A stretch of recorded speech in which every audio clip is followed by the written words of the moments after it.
a commencé à effleurer le sujet avec une question de la salle il y a quelques instants. Après l'anticipation, l'innovation, l'adaptation du logement accompagné pour répondre à l'évolution des demandes, et en particulier donc pour deux publics sur lesquels on va plus particulièrement faire le focus maintenant, les jeunes et les travailleurs précaires, et les deux ont d'ailleurs tendance à se confondre. On en parle maintenant avec Jean-Yves Troy, Stéphane Dulon, Frédéric Lauprêtre. Je vais leur demander de me rejoindre. Alors on va s'écarter un peu, on va essayer de respecter les distances entre les fauteuils, d'autant qu'on enlève les masques sur scène. Voilà. Jean-Yves Troy, directeur, bonjour, de l'ALJT, l'Association pour le logement des jeunes travailleurs, créée en 1956. Vous logez chaque année plus de 11 000 jeunes dans 70 résidences en Île-de-France, donc 7 500 logements, c'est ça? Exactement. Vous nous parlerez du public dans un instant. Stéphane Dulon.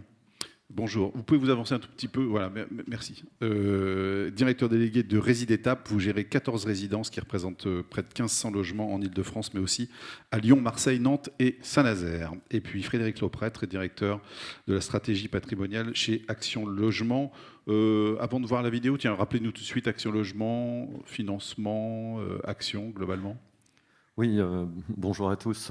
Action Logement, c'est un organisme paritaire, c'est une très vieille maison qui a été créée en 1953 de façon, on va dire, volontaire par les entrepreneurs qui cherchaient des solutions de logement pour leurs salariés et puis qui est devenue une institution poussée par la loi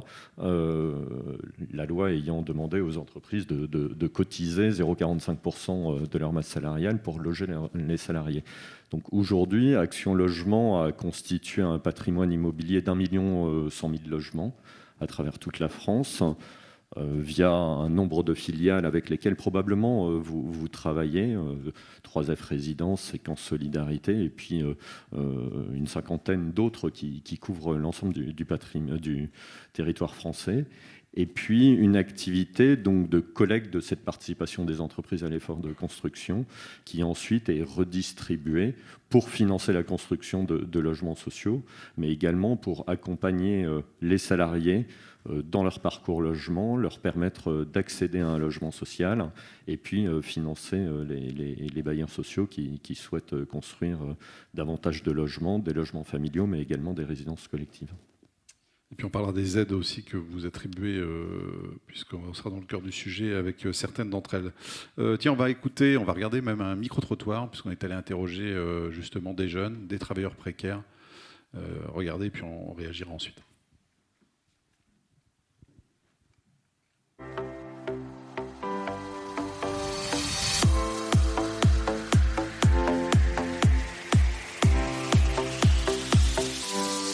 Pour l'accompagnement pour trouver un logement, je trouve qu'il n'y en a vraiment pas assez. Heureusement qu'il y a le Crous déjà, il y a quand même beaucoup de logements, mais le nombre de demandes par rapport au nombre de places disponibles, j'ai l'impression à chaque fois que c'est Hunger Games. Voilà, il y a des APL, moi je suis boursière aussi, donc il y a une grosse partie de ma bourse qui part dans mon loyer. Et non, c'est difficile. Moi, je suis en Master 2, du coup, l'emploi du temps est totalement incompatible avec un emploi. Mais j'ai travaillé pendant les 4 ans d'études et je me suis organisée pour mettre un peu de côté, payer mon logement en attendant mon stage qui débutera en janvier. La question de la caution qui se pose à chaque fois, est-ce qu'on va préférer prendre une étudiante plutôt qu'un couple installé ou que quelqu'un qui travaille déjà. Et c'est vrai que la difficulté du statut qu'on a, je pense que ça ne facilite pas les choses non plus. On a 72 mètres carrés. Il y a mon fils avec sa femme et sa fille dans une chambre. Il y a mon fils de 18 ans dans une chambre. Et moi et mon mari, on dort dans le salon parce que j'ai une chambre spéciale pour assistante maternelle, je travaille avec. Mon fils, il n'a pas de job, oui, il travaille, il n'a pas de job. Oui, j'avais essayé de chercher un logement par moi-même. Et oui, je trouve que c'est très difficile. Surtout, moi, je ne suis pas français. Je fais une location, je me suis bien entendu avec le propriétaire, j'ai eu de la chance en vrai. Oui, je reçois des aides de logement, sauf que celles-ci, elles ont été diminuées par rapport à l'année dernière. Donc ça devient un peu plus compliqué. Alors moi, je suis en alternance et j'ai plus de 26 ans, donc j'ai un salaire plus élevé, donc ça m'aide beaucoup. Et le logement, ça représente pour moi plus de 2 tiers de ce que je gagne. Oui, pour ce qui est du budget, je consacre environ 30% de mon budget au logement, charges comprises. Ah bah oui, je pense que pour les jeunes c'est horrible, enfin je sais pas, parce que vu le prix des logements, vu la taille des logements, il y a beaucoup de jeunes, d'ailleurs mon fils il est toujours avec moi, donc il est toujours logé, il a 20 ans. Entre les résidences universitaires qui sont insuffisantes, le prix des petits logements insalubres qu'il y a dans Paris et le nombre de jeunes qui ont besoin d'y aller, c'est vrai que je pense que c'est très difficile pour un jeune d'accéder au logement sur Paris. Oui, on est accompagné par une assistante sociale qui se trouve à Paris. Elle nous aide à avoir des logements et puis avoir de la nourriture. Bon, j'ai pas de papiers, quand c'est un séjour seulement, bon, c'est avec ça que je suis là, donc je sais pas. On ne peut pas prendre un séjour pour travailler. En France, ici, non, ça ne marche pas. Tant qu'on est là, on ne travaille pas. C'est le seul souci qu'on a. Bon, souvent, on vient s'asseoir comme ça dans le jardin, on est assis, on réfléchit comment il faut faire un jour pour travailler. J'ai trouvé ma résidence étudiante sur Internet. Parce qu'en fait, tout le monde parlait du Crous, mais il n'y a pas tout le monde qui a le droit au Crous. Je pense que c'est vraiment compliqué pour un jeune de trouver un logement aujourd'hui, pour plusieurs raisons. Déjà, parce qu'il faut parfois 2 ou 3 garants. Enfin, il y a certains propriétaires, quand c'est hors résidence, qui sont vraiment excessifs. Parfois, en plus, la garantie, il faut avancer un peu une somme d'argent qui est quand même assez élevée. Et c'est pas toujours très légal. Et puis après, les résidences, souvent, quand il y en a qui sont accessibles, il y a tellement de monde qui demande que les listes d'attente sont juste interminables. Donc oui, c'est quand même assez compliqué. Pour moi, les principales difficultés, c'est pour les gens qui ne sont pas en CDI. Dès lors qu'on est en dehors du système du contrat à durée indéterminée, l'entrée dans un logement est rendue extrêmement difficile. Alors moi, j'habite dans le 95 avec mes parents, donc toujours avec mes parents. Ouais, je pense que c'est compliqué parce qu'on n'a pas forcément les moyens. Moi, par exemple, je suis boursière.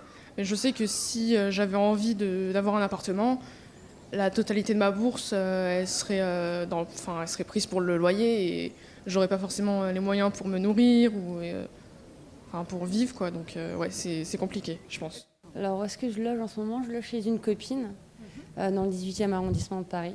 Cette situation, parce que c'est difficile de se loger dans Paris, surtout quand on est au chômage ou en reconversion professionnelle. Comment je vois l'avenir? Je vais partir de Paris, c'est comme ça que je vois l'avenir. Je vais quitter cette grande ville où c'est très difficile de se loger et de vivre parce que tout est extrêmement cher par rapport au salaire que j'ai.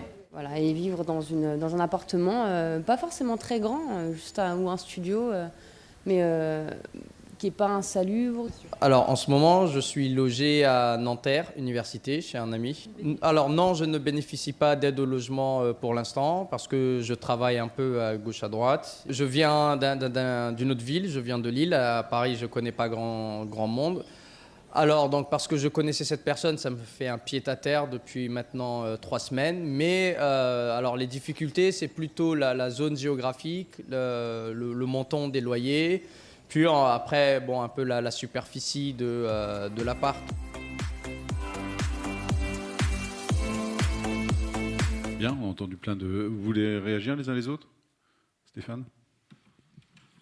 On a entendu la solvabilité, le prix des loyers, la débrouille, il y a un peu tout ce qu'on va se dire finalement. C'est éloquent en fait, Ouais, ça résume déjà pas mal de choses qui sont exprimées de façon à la fois très simple et très claire, que ce soit sur les ressources, la situation administrative ou la situation professionnelle, les difficultés avec les garants, un peu les barrières à l'entrée de l'accès au logement qui concernent beaucoup les jeunes, pas que les jeunes, mais beaucoup les jeunes. Jean-Yves? Oui, alors c'est exactement ça, ça illustre parfaitement, on revient sur... Il y a les choses qui sont évoquées, il y a la question des revenus qui reste centrale, tout le monde l'évoque, c'est un frein très fort. Il y a la question de la production et de la présence de logements. Alors, avant de venir ici, je me suis amusé à taper sur seloger.com, tout le monde connaît seloger.com. J'ai regardé sur l'Île-de-France le nombre d'offres qu'il y avait, donc tout appartement confondu, toute taille confondue, il y en avait 36 000. Et puis je me suis dit, tiens, je vais chercher combien je peux en avoir en studio, à peu près minimum 15 mètres carrés, sur l'Île-de-France. J'en ai trouvé 350. Et sur Paris, j'en ai trouvé 26. 26 studios disponibles à moins de 500 € et avec plus de 15 mètres carrés. Voilà, c'est tout ce que j'ai trouvé sur seloger.com. Donc c'est un peu anecdotique, etc., mais ça donne quand même l'idée de la pression. Et un deuxième chiffre que je vais donner, c'est que la LJT, c'est 70 résidences en Île-de-France. C'est pour ça que je parle de l'Île-de-France, qui est quand même une région très particulière. On a 70 résidences en Île-de-France, vous le disiez, à peu près 8500 places, 11 000 jeunes qui passent chez nous. Et on a 3500 qui rentrent, 3500 qui sortent, et on a chaque année 60 000 demandes. 60 000 demandes sur notre site internet sans faire aucune publicité. Voilà, c'est ça la réalité aussi du marché et la difficulté pour les jeunes d'avoir ce parcours de fluidité. Donc il y a un problème d'adéquation des revenus, ça c'est clair, de garantie, ça a été dit aussi. Quand on demande 2-3 fois le montant des loyers, comment trouver une solution sur Paris? Quels sont vos publics, Jean-Yves? Pardon. Le public, il est... je vais reprendre une anecdote. Hein, je vous racontais ça. Je suis allé visiter une résidence à Sainte-Geneviève-des-Bois, une résidence pour jeunes actifs. Donc c'est plus 26-32 ans. Et puis j'y vais pour la visiter la première fois. Il y a la directrice de la résidence qui travaille pour la LJT. Et puis on voit un jeune homme sortir d'une toute petite voiture qui fait 2 mètres de haut. Et qui est tout content, nous dire « je suis très content d'être là, c'est super, etc. » Puis on discute un peu, il était arrivé depuis une semaine, le lit dans sa chambre était trop petit, donc la directrice de la résidence lui dit « je vais essayer de vous trouver un lit plus grand pour que vous soyez bien, etc. » Et puis il s'en va, ce jeune homme, et je demande à la directrice de résidence, je lui dis « mais il vient d'où ?» Elle me dit bah, « il travaille au marché international de Rungis, il a 26-27 ans, il était en alternance, puis après il était intérimaire, et là il vient d'avoir un CDI. » Je lui dis « mais il dormait où ?» Il me dit bah, « là, depuis une semaine, dans sa voiture. » Voilà. Et c'est ça que je voulais illustrer aussi, c'est des jeunes qui se donnent, qui bossent, et qui ont un mal fou pour trouver, alors que ce sont des gens qui, professionnellement, sont pleinement en train de s'insérer. Donc cette idée à partir de laquelle on a un travail, tout va bien, Stéphane, c'est plus le cas en tout cas. Ah oui, ça c'est sûr que nous c'est une de nos convictions, c'est que il faut se battre un peu contre ce préjugé ou cette idée que l'emploi résout un peu toutes les situations. Le logement le résout-il? Alors le logement ne le résout pas, mais il y participe. Ce qui est sûr, c'est que plutôt que l'emploi, ce qui compte, c'est le pouvoir d'achat. Et la question du logement est centrale. Tout à l'heure, dans l'exposé de M. Lebras, il y avait une carte sur les niveaux de revenus. Voilà, l'Île-de-France était très rouge parce que la moyenne des niveaux de revenus est de fait plus élevée que dans le reste de la France, parce qu'il y a des emplois avec des niveaux de rémunération assez élevés. Mais c'est à mettre complètement en regard du pouvoir d'achat des personnes. Et c'est pas parce que le niveau de revenu moyen est plus élevé que la capacité notamment à se loger dans des conditions décentes et adaptées surtout à la situation est possible. Et il y a un des témoignages là, dans la petite vidéo, la personne disait qu'elle consacrait 2/3 de ses ressources à son logement. Donc après, ça veut dire qu'il ne reste plus qu'un tiers pour déjà manger, se déplacer et éventuellement s'habiller et avoir quelques activités de loisirs ou culturelles. Donc ça, c'est vraiment un marqueur très important. Et donc aujourd'hui, finalement, malgré même les gens qui bossent, que ce soit pour leur condition d'avoir des ressources relativement faibles ou parce que leur statut est précaire, et même parfois quand ils sont en CDI parce qu'ils ne sont pas capables de proposer des garants, etc., l'accès au marché du logement reste très compliqué, surtout dans les aires urbaines. Il y a 20 ans, celui qui était précaire, c'est celui qui avait un CDD de 3 mois, et aujourd'hui ? Aujourd'hui, ça évolue de plus en plus vers des statuts encore plus précaires, parce qu'il y a à la fois il y a des CDD très courts, des contrats de mission, enfin des offres de travail qui sont sur des contrats très courts. Il y a beaucoup de temps partiel. Donc le CDI masque aujourd'hui souvent des situations de temps partiel. Dans la grande distribution, dans beaucoup de secteurs d'emploi, on peut être en CDI mais avec des ressources inférieures à 1 000 € parce qu'on travaille 20 heures ou 26 heures par semaine. Et puis, ce qui se développe énormément, alors c'est l'image du livreur des livres, Uber, mais c'est l'auto-entrepreneuriat. Et ça, c'est un vrai sujet. Je pense qu'on y reviendra peut-être après, mais c'est un vrai sujet. Jean-Yves, vous vouliez rajouter quelque chose sur cette question? Mais sur notre public, nous, à 80%, il est en CDD, CDI, à temps partiel, alternant, etc. À 60%, il gagne moins de 1 000 € par mois. Voilà. Et à 40%, il est en dessous de 1 000 euros, 40-50%, ça dépend des années, etc. Ça n'a pas beaucoup bougé non plus quand on regarde depuis les 10 dernières années. En gros, je retrouve à peu près les mêmes tendances sous le seuil de pauvreté, toujours à peu près la même chose. Mais c'est 1 000 euros par mois, et 1 000 euros par mois, même sur du logement accompagné social, hein, on parlera aussi de tout l'accompagnement, c'est sur région parisienne, c'est le pouvoir d'achat, c'est 450-500 euros un logement, un 18-20 mètres carrés, tout compris en logement social à Paris, c'est ça, pour une petite surface. Donc c'est impossible. Ce qui veut dire c'est 50% du revenu qui part. Alors il y a des APL, les APL ont été aussi touchés, mais si on fait des simulations autour de 1 000 euros de revenus, on est à 150 euros d'APL. Voilà. Mais c'est une pression qui tourne autour de 45 à 50% part dans le loyer. Après je mange. J'ai Internet parce qu'il faut quand même que je travaille et que je fasse mes démarches et autres. J'ai mon pass Navigo sur l'Île-de-France. J'ai 70% des revenus qui sont là-dedans et j'ai pas bougé, j'ai fait aucun loisir et je suis resté dans ma chambre toute la journée. Et j'ai travaillé et c'est tout. Voilà. C'est ça la vie qu'on offre. Donc il y a ce problème de... je reviens sur le pouvoir d'achat. Donc après, comment on le traite? On le traite soit via le pouvoir d'achat des jeunes, soit on le traite sur comment on peut sortir demain et après-demain des résidences sociales avec des sorties et avec des prix plus faibles aussi pour les jeunes, quoi, mieux subventionnés. Voilà, c'est ça la question. Il y a deux choses. Réinventer pour réinventer, je pense qu'on a pas mal d'outils qui existent déjà. On a des cadres légaux qui sont là. Les foyers de jeunes travailleurs en sont un. Les résidences étudiantes sont d'autres. Peut-être en innovant, c'est peut-être tout simplement essayer de travailler autour de ces modèles déjà établis pour, j'allais dire, les bonifier d'une manière ou d'une autre pour que ça revienne en adéquation aussi avec la situation. Les jeunes d'aujourd'hui, ce n'est pas les jeunes d'il y a 20 ans, il y a 30 ans. Il y a 30 ans, à 25 ans, on était plus en CDI, on était peut-être en couple, on pouvait prendre à deux. Un logement aujourd'hui, c'est plus du tout la même chose. Premier CDI en Ile-de-France, c'est 27-28 ans. Les jeunes sont mobiles, ils ont besoin d'un logement, d'un travail, et puis ils veulent pouvoir partir de leur logement facilement. Du coup, il est difficile aussi d'attendre dans le logement social pour avoir un logement social long terme. D'où les foyers de jeunes travailleurs, c'est de l'accompagnement. C'est la durée, c'est 1 an et demi, 1 an et demi de présence. Après, ils sortent aussi. Et c'est le but, c'est aussi notre mission, c'est de les accompagner. Et c'est pour ça aussi qu'il y a du personnel au sein de ces résidences pour accompagner ces jeunes, pour leur expliquer ce qu'est le marché du logement, l'emploi, et les accompagner pour qu'ils prennent leur envol et qu'ils passent dans des dispositifs communs, quoi. Marché privé n'est clairement pas adapté à ces publics, Frédéric Leprêtre. Le marché privé est difficilement adapté à ce public précaire. Alors Action Logement intervient énormément sur le parc social, et je reviendrai dessus, et doit être un partenaire de vos organismes qui accompagnent ces publics précaires. Sur le parc privé, nous avons mis en place une garantie qui s'appelle la garantie Visale, où là, le choix des partenaires sociaux a été d'élargir le spectre par rapport à la vocation de départ d'Action Logement, qui est d'accompagner les salariés du secteur privé des entreprises qui cotisent à Action Logement.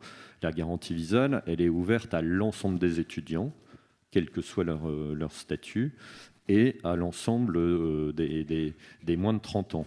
Cette garantie, en fait, elle vient en réponse à une des remarques qui était faite sur le micro-trottoir, de l'exigence d'un certain nombre de propriétaires, d'ailleurs de tous les propriétaires, d'avoir une caution, d'avoir une garantie. Très bizarrement, des propriétaires continuent de préférer une caution parentale plutôt qu'une caution d'un organisme public qui apporte l'ensemble des sécurités. Oui, donc il y a tout un travail de communication qui est fait depuis le lancement de Visale pour mieux faire connaître le dispositif, pour bien faire comprendre la sécurité qui est apportée aux propriétaires. On continue dans cette voie-là, mais on voit bien, on a cette année encore dépassé nos objectifs sur Visale, et on va continuer d'offrir cette possibilité à un nombre toujours plus important de jeunes et de propriétaires. Voilà, mais il faut vraiment bien faire connaître ce dispositif. Il est pour les étudiants, pour les moins de 30 ans.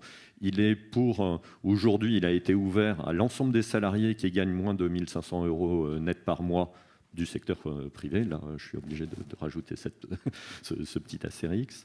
Et puis, il est également éligible à l'ensemble des personnes qui sont en intermédiation locative. Voilà, donc c'est un dispositif qui n'est pas une garantie universelle des loyers, parce que Action Logement n'en a pas la capacité financière et il faut être assez prudent sur une ouverture trop large de ces dispositifs-là qui déstabiliserait un dispositif par ailleurs extrêmement efficient. Mais pour le parc privé, on a cette possibilité-là, et d'ailleurs pour le parc social aussi, quand on parle des étudiants. Quelle est la durée moyenne de résidence dans vos logements, Jean-Yves et Stéphane ? 18 mois à peu près, c'est un peu moins en dehors d'Île-de-France. Jean-Yves ? La durée moyenne, c'est autour de 13-14 mois. Et où vont-ils ensuite ? Alors après, c'est ce qu'on regarde, hein, parce que c'est là on parle du bâtiment, etc. Mais dans le logement accompagné, il y a accompagnement. Et donc sur l'ensemble des résidences, on a des travailleurs sociaux. C'est-à-dire qu'une résidence foyer de jeunes travailleurs, c'est 80 logements, et en pied d'immeuble, c'est une salle collective aussi, hein, pour faire du lien, parce que c'est un des objectifs de l'accompagnement. Ce sont des bureaux pour accueillir des professionnels, de l'accompagnement social, de l'animation collective. C'est une salle de sport, quand on peut aussi, qui est mise à disposition, et une laverie. Voilà, toutes les commodités. Donc, quelle était votre question ? Ma question, c'était où vont-ils en sortant de vos résidences ? Donc après, tous ces professionnels, ils les accompagnent, c'est-à-dire qu'on a un accompagnement individuel pour des gens qui ont un peu plus besoin d'accompagnement, et puis des accompagnements collectifs autour de soirées d'animation collective. Et dans l'accompagnement, il y a une grosse partie qui est liée dès le début, dès leur entrée, à leur projet professionnel, leur projet de logement. Donc on fait des ateliers sur le logement en expliquant ce que c'est, ce que sont les garanties Visal qui est un dispositif qu'on utilise énormément et qui marche très bien. On explique voilà, quel est le marché, quelle est la situation du marché. Non, vous ne trouverez pas à 500 € un 25 mètres carrés en plein Paris, c'est pas possible. Donc comment on va travailler dessus, où vous voulez aller travailler, quelles sont vos disponibilités, etc. Donc pendant toute la durée, il y a un vrai accompagnement des équipes, et c'est ça qui est important pour sortir. Alors ils sortent où ? Ils sortent à 7 sur 10 sortent dans le social ou dans le privé. C'est ce qu'on a regardé depuis des années, c'est toujours à peu près le même chiffre. C'est pas la même chose dans le social et le privé, c'est quoi la proportion ? C'est à peu près 50-50, 70%. Quoi. Okay. C'est à peu près pareil. Et on fait un travail avec... nous sommes gestionnaires, nous ne sommes pas propriétaires des 70 résidences en Île-de-France.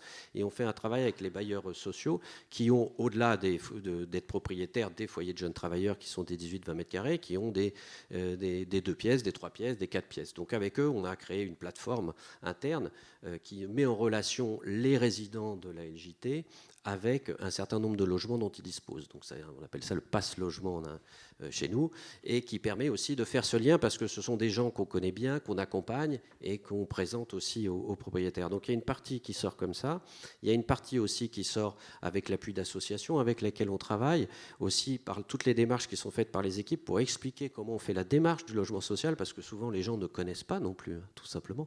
Beaucoup de gens ne connaissent pas ce qu'est le logement social. Beaucoup de gens se disent je ne suis pas éligible, pourquoi moi j'aurais besoin ou je serais éligible au logement social. Donc il y a tout cet accompagnement. Et puis après, sur le privé, c'est aussi avec des associations à vocation sociale et autres. Et puis en disant aussi que il va peut-être falloir revoir un peu ses prétentions en termes de taille et en termes d'espace. Mais après, quand on regarde la couronne parisienne, entre Aulnay-sous-Bois, Drancy et autres, les prix restent très forts sur les petites surfaces. Et sur les petites surfaces, c'est la problématique, elles sont tout de suite très hautes.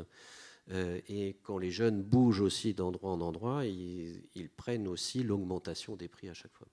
Stéphane, sur les sorties chez vous ? Sur les sorties, on a... Alors, au global, les taux sont à peu près identiques à ceux qui sont mentionnés par Jean-Yves III, c'est-à-dire à peu près 6 à 7 personnes sur 10 qui vont soit vers du logement social, soit vers du logement privé, et avec 25 à 30% qui vont vers du logement social.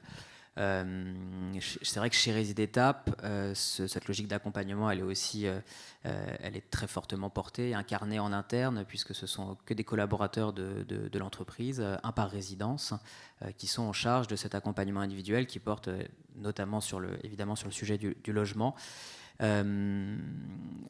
Mais quand on dit ça, ce qui est intéressant, c'est aussi de regarder les 30% qui restent, puisqu'il y en a certains qui ne vont pas à la sortie vers ce type de logement pérenne.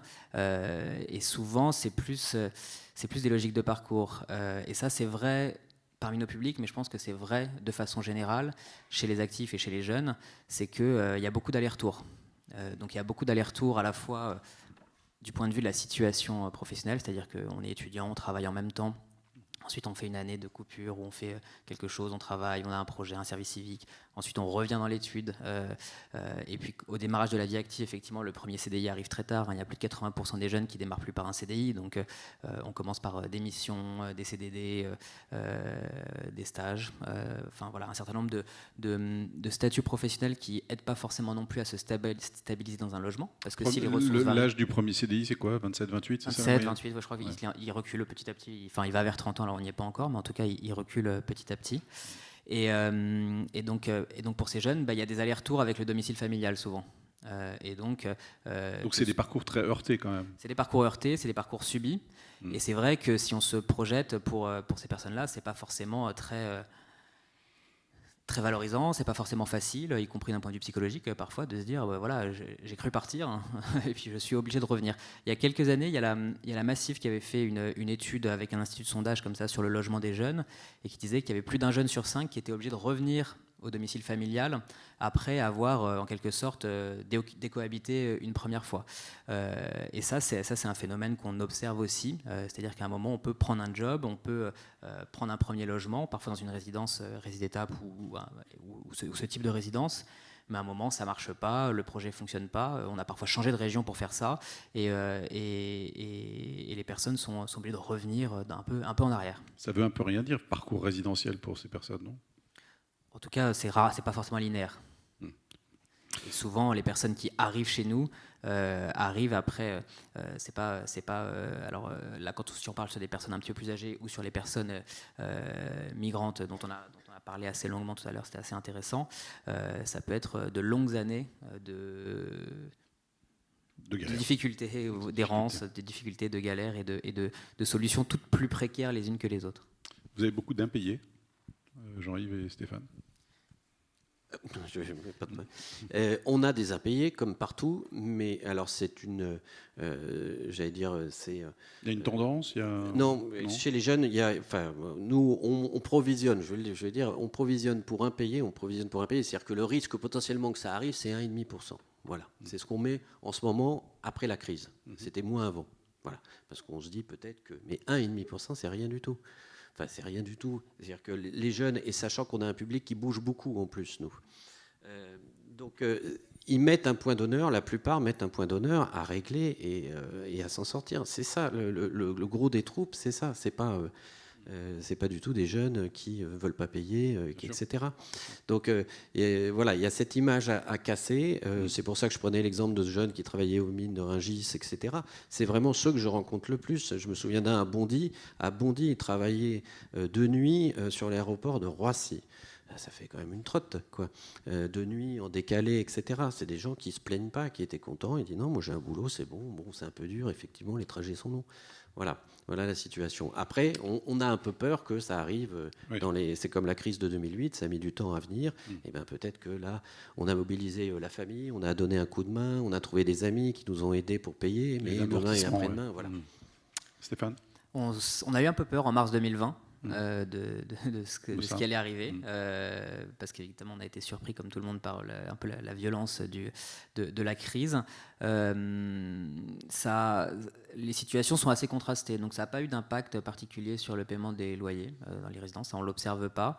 En revanche, il y a certains parcours qui ont été marqués par la crise, avec des pertes d'emploi, avec des pertes de ressources parfois. Donc ça, c'est des situations qui sont suivies accompagnés individuellement.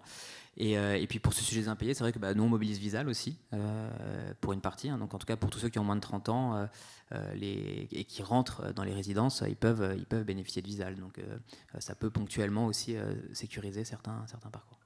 Il y avait une aide pendant la crise, je crois, ça, 300 € pour les difficultés tout à de paiement. fait. Alors, je confirme déjà par rapport au public de Visal, le public étudiant est de loin le public qui paye le mieux, enfin qui connaît le moins d'impayés par rapport aux autres publics. Donc il faut absolument revenir sur cette idée que les étudiants ne paieraient pas. Non, les jeunes n'ont pas envie d'entrer dans la vie active en ayant déjà des ardoises.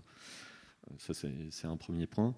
Alors, effectivement, dès le démarrage de la crise en mars 2020, les partenaires sociaux se sont interrogés sur comment prévenir les impayés de loyer, comment faire en sorte que le temps que éventuellement des aides se mettent en place pour les personnes en chômage partiel, comment aider les ménages touchés par la crise. Et donc, il y a eu une aide qui a été mise en place en prévention des impayés de loyer.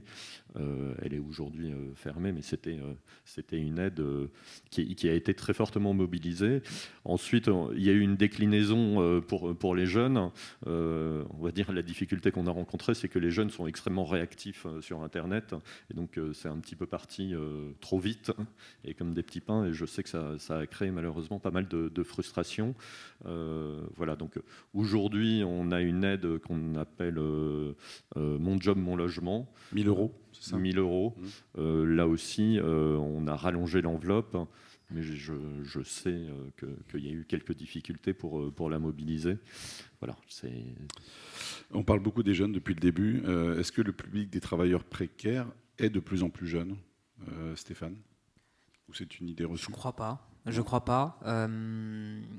La crise a mis en lumière aussi un certain nombre de professionnels qui travaillent, alors les travailleurs essentiels, les premières lignes, les deuxièmes lignes, les troisièmes lignes, enfin toutes les lignes, et de personnes qui bossent, qui sont beaucoup restées aussi sur le terrain pendant la crise sanitaire. Et qui sont souvent, pour le coup, en première ligne de la difficulté pour se loger, parce que quand on en revient à la question du pouvoir d'achat, ce ne sont pas forcément les plus hauts salaires, et en revanche, ce sont des personnes qui souvent, du fait de leurs horaires ou de la difficulté de leur métier, rencontrent des difficultés pour se loger suffisamment près de leur boulot, ou en tout cas dans des conditions d'accessibilité adaptées. C'est les gens dans les magasins, c'est les livreurs, c'est les personnes qui sont dans les services à la ville, c'est évidemment les travailleurs hospitaliers aussi. Il y a aujourd'hui, je relisais les chiffres, dans toutes les grandes métropoles, les centres hospitaliers ont des centaines de postes vacants d'infirmiers, d'aides-soignants, parce que c'est des métiers qui sont à la fois très pénibles et qui, si en plus vous rajoutez à la pénibilité du métier et des horaires le fait que ce que vous allez gagner ne vous permettra pas de vous loger à moins d'1 heure de votre lieu de travail dans des conditions adaptées, dans un cadre de vie qui vous convient, c'est sûr que c'est pas facile. Enfin, l'argumentaire de recrutement, il n'est pas facile à délivrer. Et puis nous, sur un projet un peu atypique qu'on conduit depuis 2 ans, on a mis en lumière une autre forme de difficulté qui est dans le monde du bâtiment. Il se trouve que sur les chantiers du métro en Ile-de-France, sur les chantiers du Grand Paris Express, il y a une mobilisation exceptionnelle de main-d'œuvre avec énormément de personnes qui viennent de régions, voire de l'étranger, pour travailler sur ces chantiers-là. C'est des gens qui sont...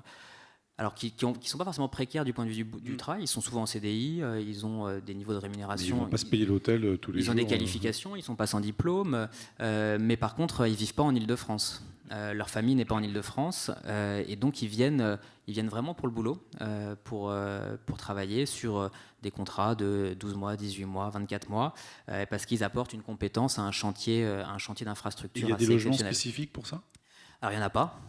Souvent, les entreprises accompagnent ça plutôt par des primes de mobilité. C'est-à-dire que c'est des personnes qui sont considérées en grand déplacement. Ils travaillent très loin de leur domicile, donc ils sont accompagnés financièrement.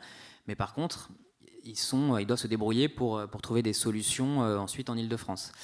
Et donc là, c'est vrai qu'on est assez fiers du projet qu'on a mis en œuvre avec une filiale d'Action Logement, qui est 3F, que tout le monde connaît. Et qui consiste du coup à proposer des solutions d'hébergement dans des logements qui sont vacants parce qu'ils vont être démolis. On est dans les quartiers, plutôt des quartiers politiques de la ville, où il y a des projets de renouvellement urbain qui vont se mettre en œuvre, mais les projets de relogement dans ces immeubles qui vont être démolis sont souvent assez longs, ça peut prendre 24, voire 36 mois, voire plus longtemps, parce que les mousses se mettent en place et c'est des process assez longs. Et pendant tout ce temps, je veux dire, les logements qui se libèrent dès le début, ils vont rester vacants de longs mois. Et la durée de séjour, c'est quoi pour ces travailleurs ? Ça peut être 6 mois C'est un peu plus longtemps même. Souvent, ils viennent pour travailler 12 mois, 18 mois. Et c'est vrai que ça peut correspondre tout à fait à la disponibilité de ces logements-là.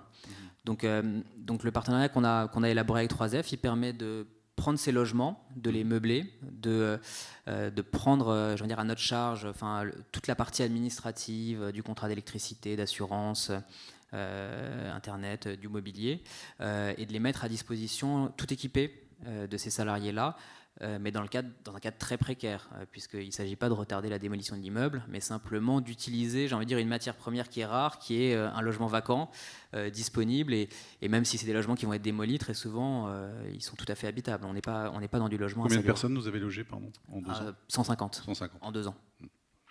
Est-ce qu'aujourd'hui, on ne manque pas d'une vraie politique globale sur le logement des jeunes, Frédéric Lauprêtre? Merci pour cette question extrêmement complexe. Je ne sais pas si on manque d'une politique globale sur le logement des jeunes, mais ce qu'on voit, c'est que les jeunes font face à une concurrence des autres publics. On a aujourd'hui, je crois, 13 catégories de publics prioritaires dans le logement social, et les jeunes n'en font pas partie. Les travailleurs essentiels n'en font pas partie, mais parce qu'il y a d'autres catégories de ménages ou de personnes qui sont dans des situations terribles, qui ont besoin d'avoir un accès privilégié au logement social. Il y a 2,2 millions de personnes qui demandent un logement social, il y a 5,2 millions de logements sociaux en France, donc l'équation, elle est extrêmement compliquée. Moi, je dirais peut-être qu'il faudrait sortir les jeunes de la politique du logement social, parce que leur parcours, et on le voit bien, leurs parcours n'ont rien à voir avec les parcours qui, aujourd'hui, ont accès au logement social et doivent y avoir accès pour y habiter de façon durable. On travaille beaucoup sur le logement d'abord. Du logement social étudiant ou du logement social jeune, on voit bien, les Crous sont faits pour les étudiants boursiers. Ils augmentent leur offre et il faut qu'ils continuent d'augmenter leur offre.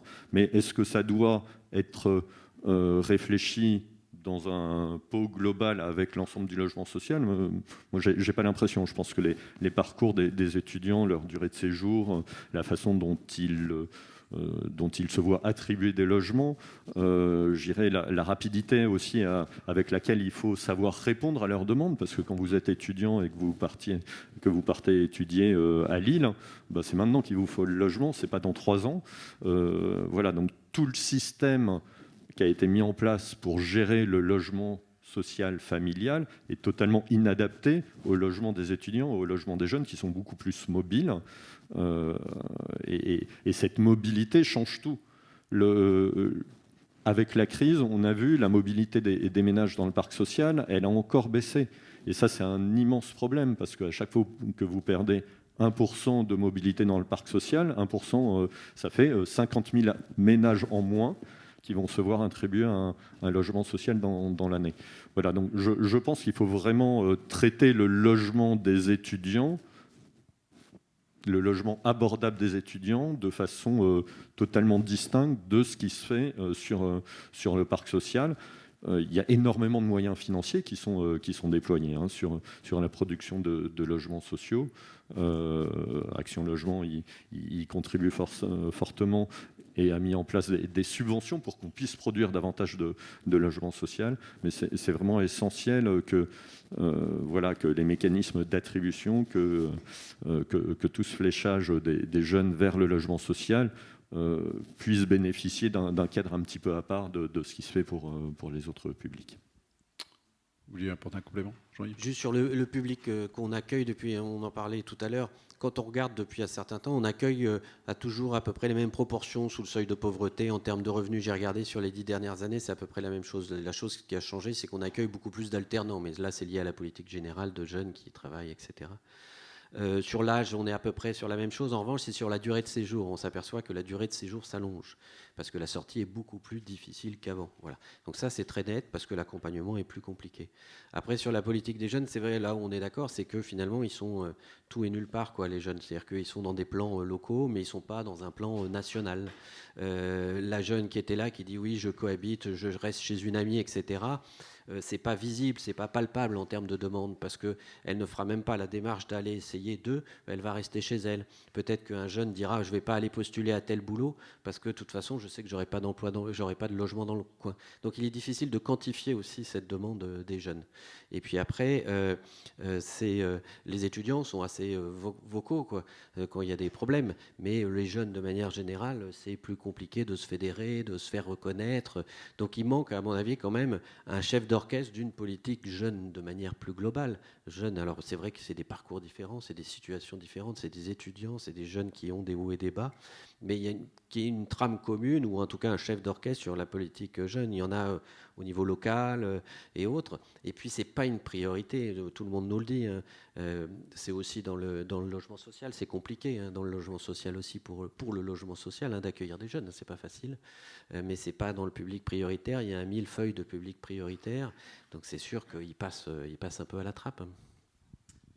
Deux sujets, Stéphane Dulon, puis ensuite Hervé Lebras, je vous donne la main peut-être pour nous dire un peu ce que vous avez retenu de ce qu'on s'est dit sur l'avènement du télétravail. En quoi finalement ça peut conditionner ou vous pousser à une réflexion sur l'aménagement aujourd'hui de vos résidences et des logements? C'est sûr que, alors tout le monde télétravaille pas, ça c'est quand même c'est un premier élément de constat, donc ça concerne pas forcément 100% des personnes, mais il y a deux choses. Il y a d'une part effectivement le fait que ça devient une réalité, et c'est pas forcément quelque chose qui avait historiquement été intégré dans la conception des logements, des espaces partagés. Donc ça c'est quelque chose qui nous faut à la fois réfléchir pour les futurs sites qu'on est en train de développer. Dans le logement et dans les espaces qui peuvent être partagés soit à l'échelle de la résidence, soit même ouverts sur le quartier. Et puis ça pose aussi la question des personnes qui sont pas forcément en télétravail, mais je reviens à cette question du statut indépendant, auto-entrepreneur, etc. Souvent, quand on a ce statut-là, on a quand même un petit peu d'administratif à faire. Enfin, on peut être livré à soi-même sur un certain nombre de choses que le salariat prend en charge. Donc, ça demande un accompagnement spécifique pour vous ? Ça demande une capacité à pouvoir faire ses démarches chez soi, avoir un outil informatique, avoir accès à des sites pour faire les démarches en ligne notamment. Et puis je pense que ça doit, nous en tout cas c'est vraiment une réflexion qu'on a, d'intégrer ça au projet d'accompagnement, en tout cas à la formation des collaborateurs, pour être en capacité aussi de répondre à un certain nombre de questionnements que ces personnes-là peuvent avoir, parce que on peut quand même penser que c'est plutôt des statuts qui vont se développer, hein. Aujourd'hui j'ai de la peine à croire qu'on reparte dans le sens inverse sur ce sujet-là. Et de fait, c'est quand même c'est des statuts dans lesquels il faut s'occuper de sa mutuelle, de ses déclarations, de ses impôts. Donc c'est des sujets qui ne sont pas simples. C'est des sujets qui ne sont pas simples et qui peuvent nécessiter de l'accompagnement ou de l'orientation ou de la mobilisation de structures qui, elles, vont être spécialisées dans ces sujets-là pour permettre aux personnes de sécuriser leur parcours aussi. Merci. Frédéric Leprêtre. Oui, sur la question du télétravail, l'Encoll a sorti une statistique qui est intéressante et qui confirme un petit peu le sentiment qu'on avait, c'est que la population qui est logée dans le parc social a beaucoup moins recours au télétravail, beaucoup moins accès au télétravail que la population générale. Je crois que c'est 23% dans le parc social, contre une trentaine de pourcents dans la population globale. Voilà, donc il faut bien faire attention. La population qui est logée dans le parc social, c'est une population qui est fragile, précaire, et qui souvent est employée dans des emplois dits essentiels, parce que c'est des emplois pour lesquels on a besoin d'être sur son lieu de travail. Et Action Logement a toujours milité pour rapprocher le domicile du travail. Donc effectivement, on mène une réflexion pour savoir s'il faut qu'on revoie un petit peu notre programmation de logement social en termes de zonage géographique.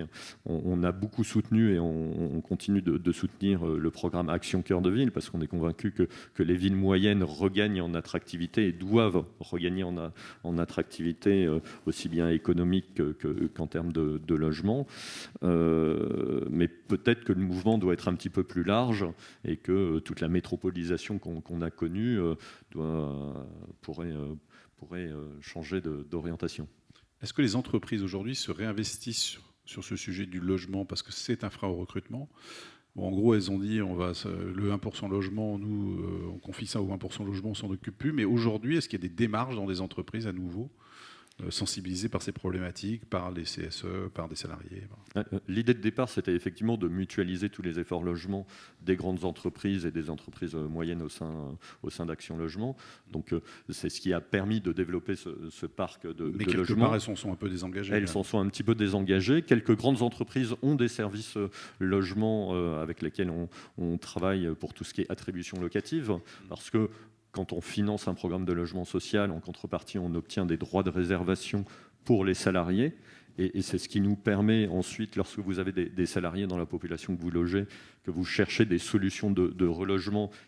Si la personne est salariée d'une entreprise privée, il faut faire appel à Action Logement pour leur demander s'ils peuvent les mettre sur les listes prioritaires d'Action Logement. Ça, vraiment, je vous invite à le faire et à aller sur le site alin.fr, alin.fr, pour voir l'offre de logement réservée pour les salariés des entreprises. Bon, ça permet d'avoir une petite priorité par rapport à la population globale sur les quotas d'Action Logement. C'est pas encore la solution miracle parce qu'il y a beaucoup de salariés. Les entreprises, certaines nous sollicitent. Alors vous donniez l'exemple des chantiers du Grand Paris. On est effectivement avec certaines entreprises dans ce dialogue-là pour essayer de voir comment on peut mobiliser un parc plus important aux abords des grands chantiers, ou avec la région Île-de-France sur la question du personnel hospitalier. Les règles du logement social ne permettent pas de réserver un bloc à une entreprise particulière. Donc on essaye de réfléchir à des montages, peut-être en mobilisant le format du logement intermédiaire qui est moins réglementé et qui peut offrir des solutions intéressantes. Jean-Yves III, rapidement, puis ensuite juste confirmer qu'il y a des choses qui sont faites avec des grandes entreprises en concertation avec Action Logement pour qu'on puisse flécher du monde dans nos résidences, par exemple. Voilà, en termes de recherche d'emploi et de rapprochement. Donc ça se fait ici et là. Et c'est vrai que c'est des choses intéressantes à développer. Lebrun, on parlait de distance. Il y a une sorte de disjonction physique, j'allais dire, entre l'habitat et l'emploi. C'est un peu ce que nous disait Frédéric Loprette il y a quelques instants. Oui.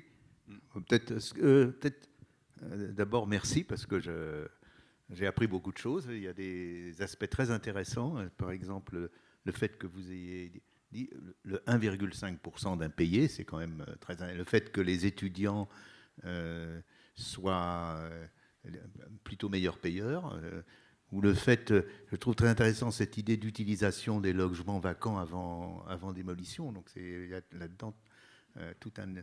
J'ai appris beaucoup de choses de ce point de vue-là. Plus généralement, au fond, il me semble que le problème qui est posé, c'est un problème démographique, le problème des jeunes. Parce que ce qui s'est produit, j'aurais pu aussi peut-être en dire un mot avant, mais en 1974, une femme avait son premier enfant à 23 ans et demi et un garçon à presque 26 ans. Aujourd'hui, c'est 28 ans et demi. Donc ça fait 5 ans de plus.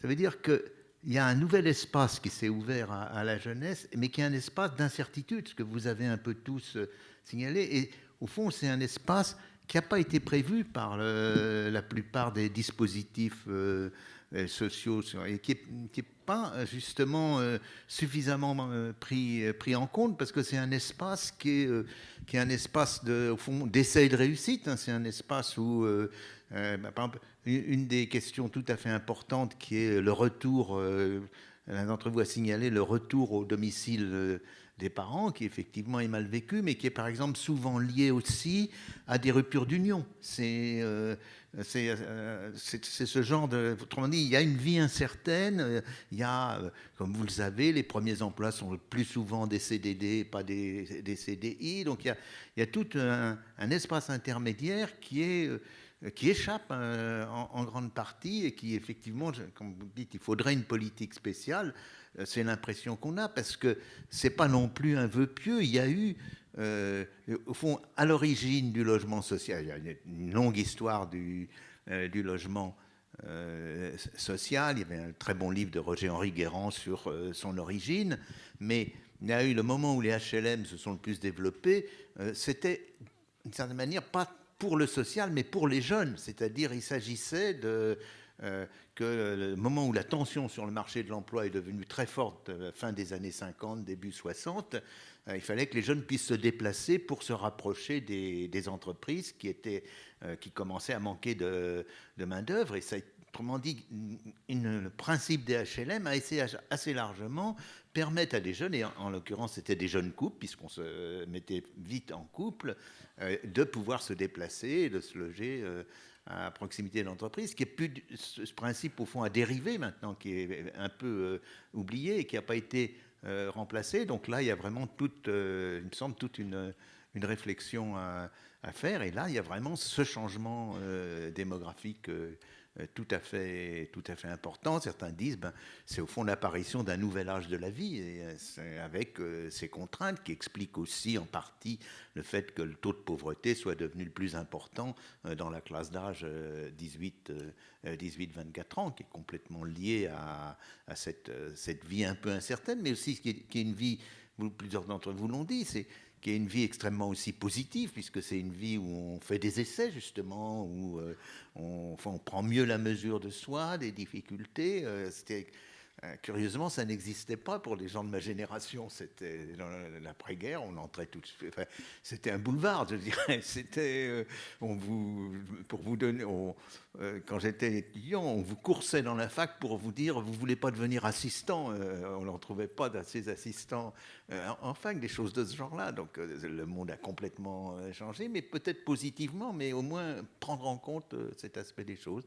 Voilà ce qui m'a semblé plus intéressant. Il y a beaucoup d'autres point, bien sûr, sur lequel on pourrait revenir, mais il me semble que c'est ça qui est vraiment très important.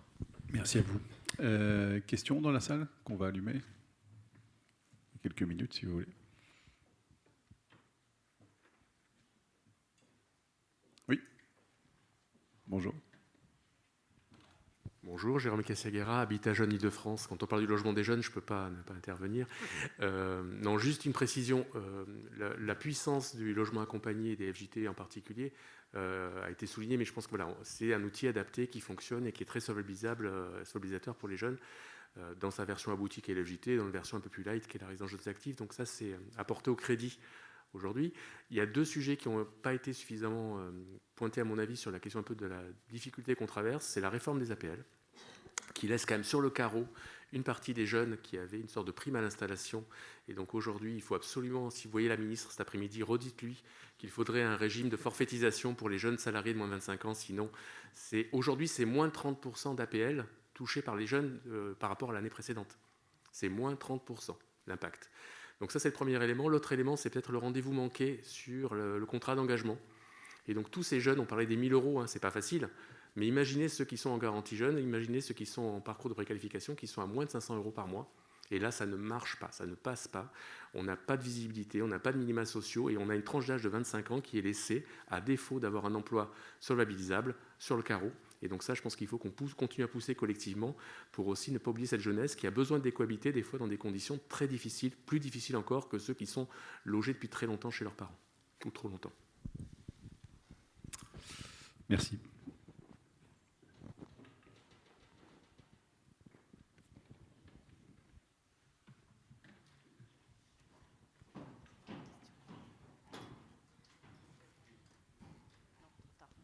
Bonjour. Oui, bonjour. Jean-Michel David, je suis le président de l'Union nationale des CLAGE. Donc, comme Jérôme a pris la parole, je prends la parole derrière lui. Non, simplement, moi, ce qui me semblait intéressant, c'est au moment où vous avez parlé... Enfin, il y a deux choses qui m'ont intéressé dans ce débat. La première chose, c'est Action Logement. J'ai un peu regretté que, monsieur le prêtre, vous, quand on a parlé des jeunes, vous avez assez souvent traduit immédiatement jeunes par étudiants. Or, il y a beaucoup de jeunes qui ne sont pas étudiants. Et je dis ça d'autant plus que Action Logement permet à des structures comme les CLAGE d'intervenir auprès des jeunes qui ne sont pas étudiants, en finançant ce qu'on appelle l'AIO, accueil, information, orientation. Et le deuxième point, c'est quand vous avez posé la question d'une politique ou d'une prise en compte de la question du logement des jeunes par les pouvoirs publics. Actuellement, au niveau de l'Union nationale des CLAGE, on a tendance à parler d'impensé politique en ce qui concerne le logement des jeunes qui ne sont pas étudiants ou en emploi. Voilà. Alors, monsieur le prêtre, qu'est-ce que ça veut dire, ça? Écoutez, généralement, on reproche plutôt à Action Logement de parler trop jeunes actifs et pas assez étudiants. Donc, merci de rectifier. La question du logement des jeunes actifs est évidemment une question qui est au cœur des préoccupations des partenaires sociaux. Et c'est d'abord parce qu'ils ont vocation à loger les salariés qu'il y a cet objectif très clair de développer le logement adapté aux jeunes actifs via les FJT, via les logements article 109, donc le nouveau format qui a été créé par la loi Elan. On soutient très fortement, on finance, on a mis en place des subventions extrêmement importantes pour ce logement spécifique aux jeunes actifs et aux étudiants. Et puis également, on a mis en place des subventions pour la création de places de colocation, qui sont une forme d'habitat que l'on sait très intéressant pour ces jeunes actifs. De plus en plus, des personnes qui entrent dans l'emploi ont recours à la colocation. Auparavant, c'était plutôt des étudiants et de plus en plus tard, maintenant, dans la vie active, on retrouve des personnes en colocation. Voilà, donc c'est des formats que l'on soutient très fortement. Il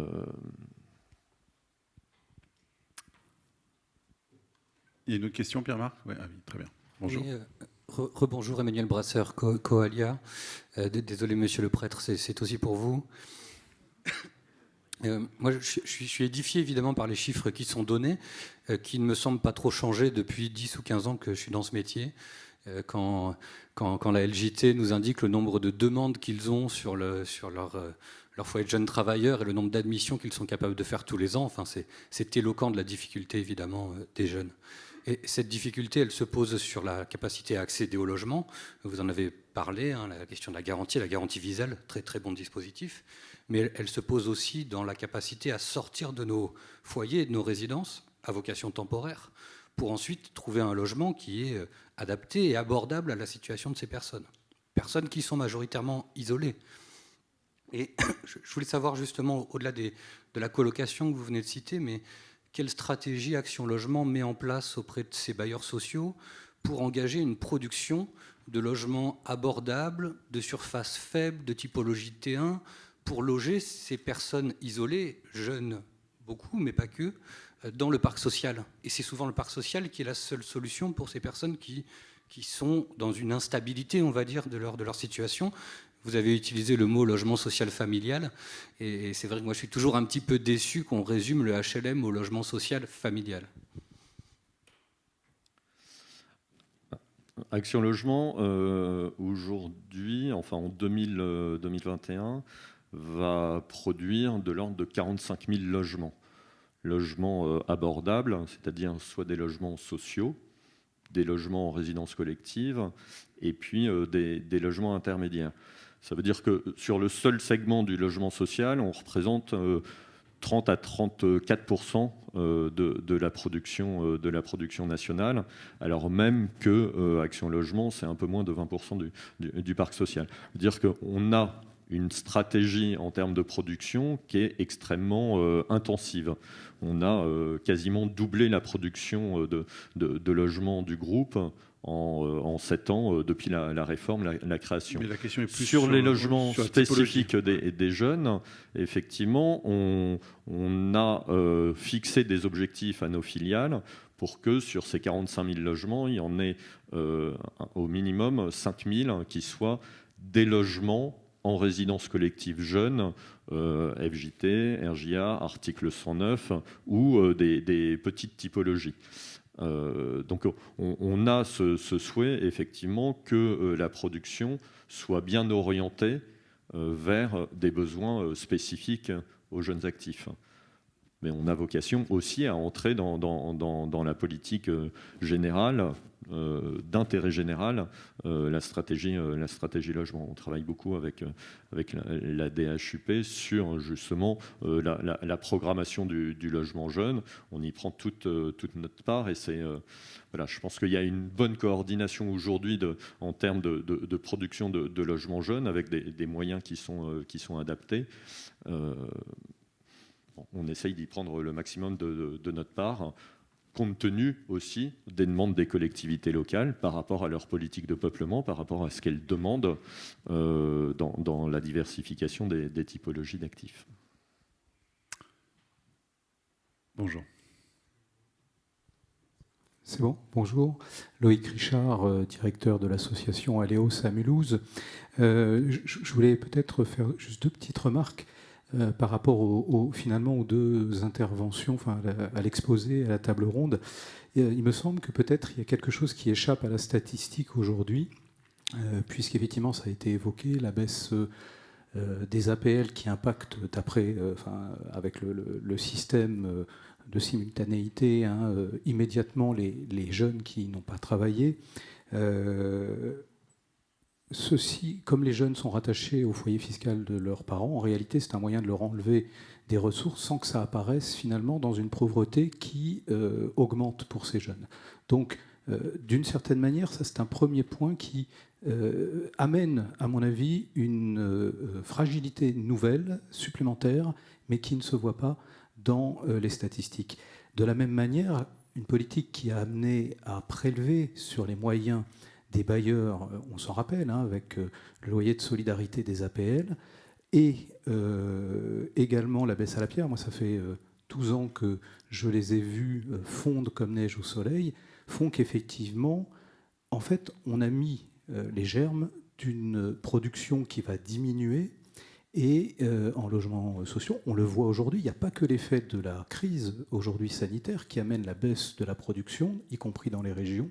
Et donc je pense qu'il faut avoir en tête que peut-être effectivement la pauvreté est devant nous, pas que par les effets de la crise sanitaire, mais par des politiques publiques qui sont invisibles dans les statistiques de la pauvreté, mais peut-être parce que par effet mécanique, en réalité, le reste à vivre va encore diminuer.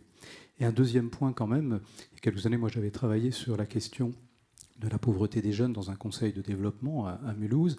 Et effectivement, on avait fait le constat que des politiques publiques volontaristes avaient réussi à quasiment éradiquer la pauvreté au grand âge après la guerre. Eh bien, on peut retrouver, si on est exigeant, le même type de volonté pour éradiquer la pauvreté chez les jeunes.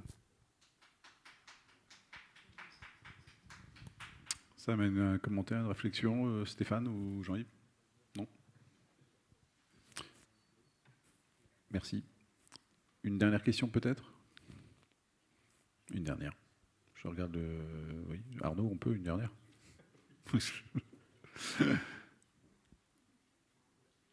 Oui, merci. Bonjour à vous. Oui, bonjour. Je suis travailleur social dans la FJT et donc j'accompagne des jeunes, voilà, et pas d'étudiants. Enfin, en tout cas, c'est pas la majorité. Moi, je suis donc sur Paris et je travaille avec Action Logement, évidemment, qui est partenaire. Par contre, moi, j'ai un souci au niveau des bailleurs sociaux, tels que Paris Habitat, par exemple, et des logements proposés dans le cadre du DALO.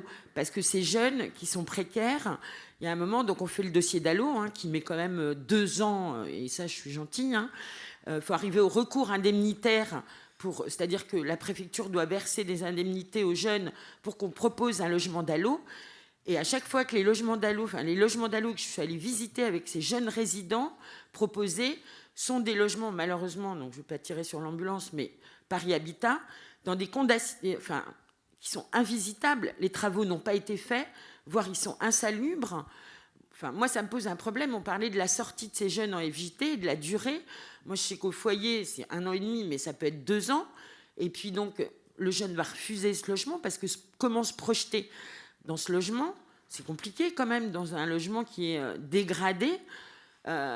Et puis on apprend que dans le quartier où on va visiter 1 logement, 2 logements, 3 logements, il y en a en fait 30 qui sont vacants depuis 2 ans. Hein, je citerai le 19e, qui est un excellent exemple de Paris, où beaucoup de logements sont vacants. Alors, il n'y a pas que le 19e, il y a le 8e. Hein, il y a les Échos qui a recensé le nombre de logements vacants à Paris appartenant à des bailleurs sociaux. C'est quand même assez scandaleux. Et donc, on propose à ces jeunes des logements comme ça.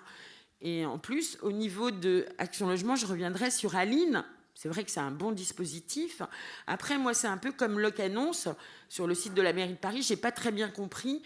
Quand on a des jeunes, par exemple, qui ont fini leur apprentissage, qui ont trouvé un emploi, qui gagnent environ 1 600 € par mois, évidemment avec des titres de séjour, pas tous, mais majoritairement, et qui, au bout d'1 an, tout ça, on rame pour qu'ils aient un logement.